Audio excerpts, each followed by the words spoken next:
ABC's 2020 start at 9. Healthcare reform is down to the wire, and Sunday, the president's top advisor and 2 key senators face George about the battle for votes, plus healthcare, climate, and the president's sagging poll numbers. Boy, that's going to get the roundtable fired up. Sunday on This Week with George on ABC. As has been mentioned a time or 6 over the past week, this is my last broadcast in this chair.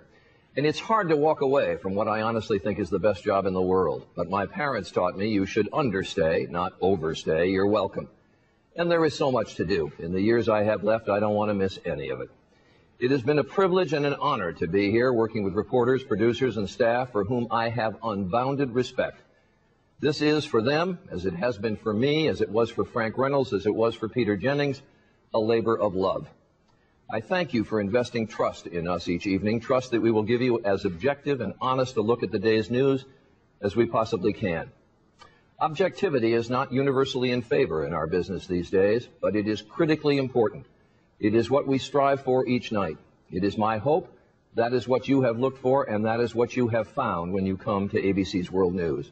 You'll find it with my pal Diane Sawyer, who assumes this chair on Monday. I leave with great gratitude for you who watch us each evening, and for ABC News, which has been such a wonderful place to work for the past third of a century. I think we have something the producers have put together coming up, but before that, I would simply say that is World News for this Friday. I'm Charley Gibson, and I hope you've had a good day.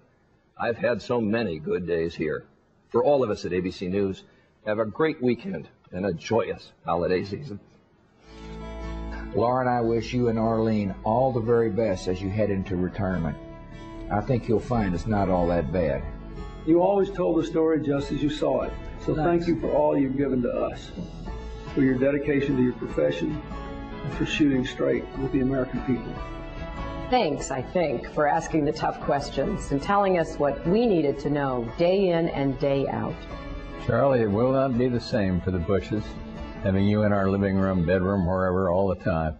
You deserve the very best because you are the very best. All those who know you well say that the Charley Gibson you see on camera is the same person off camera.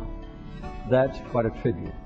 Charlie, I've never known whether you're a Republican, Democrat, Libertarian, or Vegetarian. And frankly, I'm going to miss you. And Charley Gibson, happy trails to you. Keep smiling until then. And cut.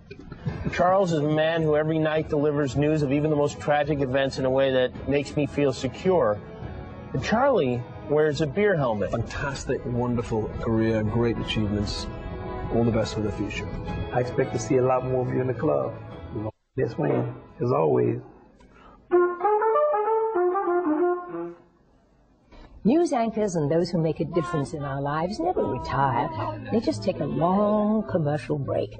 I will probably never dance with anyone as smoothly or as lightly or as happily as I did when I danced with you.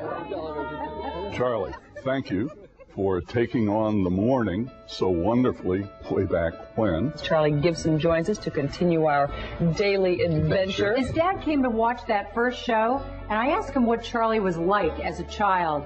He said Charlie was always fascinated with our government, even reading the congressional record at 9 years old.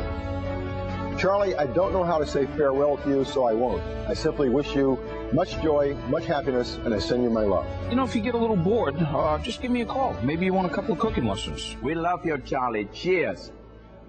We both got to this town in 1974. I retired a lot before you did, but I want to tell you something. I've enjoyed everything that you've done.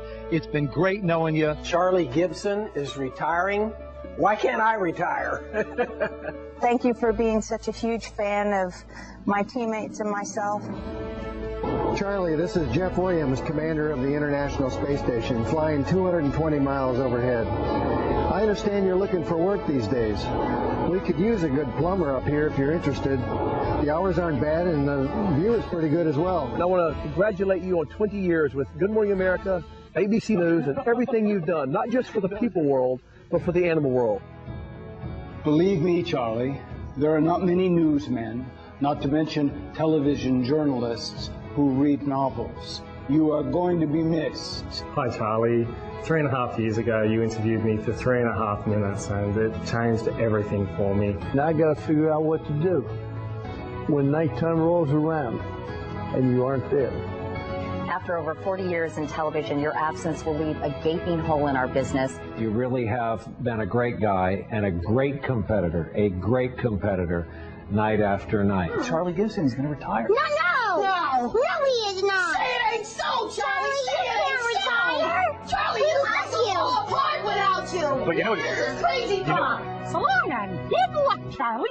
See y'all real soon. I know you'll have a great time hanging around the swamp with me and all the other news frogs. And I'll tell you, World News Tonight won't be the same without you, pal. Thanks, Charlie. Charlie, for decades you've been a consummate journalist and a reassuring presence for millions across America. In a world where news is often grim, we had a lot of good days, and you helped make them a little bit better. So thank you, Charlie, and best of luck.